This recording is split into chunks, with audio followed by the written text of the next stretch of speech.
I think one of the things that we probably should talk about, which politicians don't like to talk about, It's tough.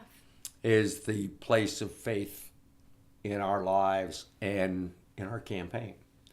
Because if it truly is a personal faith, a strong faith, then it has to guide and direct you as you approach public policy and do things. And I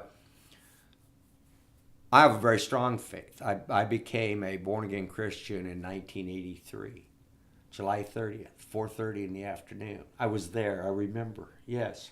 In the middle of serving the state of Ohio. Yeah. In fact, that probably was the thing that most informed me to leave and not run for office in 1984. Wow. Because I felt at that point in time my priorities had to get reordered and redirected. And as a father of young children, and as a husband, and as a person who hadn't always followed the correct path, that I had to get things in order. And serving in the glorified world of politics at that point in time was not the best thing. But a lot of politicians talk about faith, and they mention it cavalierly. Some of them are afraid to mention faith, and they say, oh, God bless America, wonderful. I'm of the belief that God isn't going to bless America until America decides to get right with God. So but we don't have to argue that out, okay? I mean, why? Why bless us?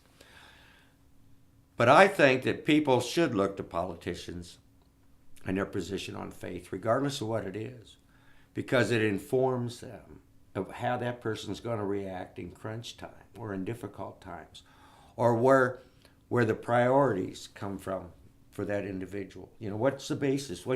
We constantly want our politicians to act with principle.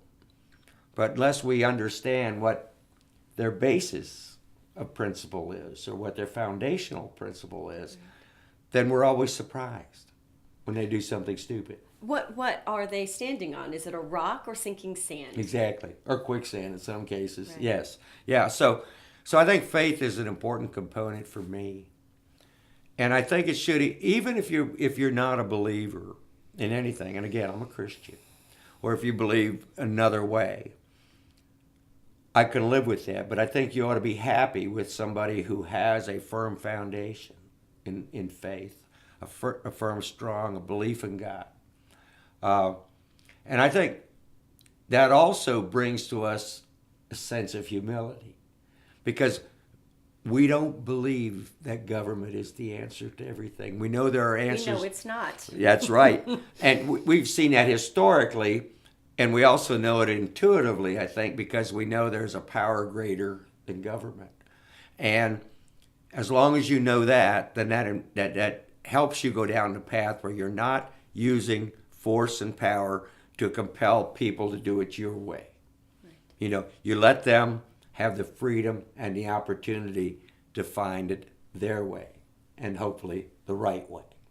Where the Spirit of the Lord is, there is liberty. Amen. Well, I told you earlier that Galatians 5:1 is what I've chosen as my verse for this campaign, and basically to stand firm, which if you want to put it in common language is be bold and stand firm and don't waver and know that he is with you. And I feel that way about the people, that if they know where we're coming from, and if they know that we want to open up liberty and opportunity for them, they will embrace that.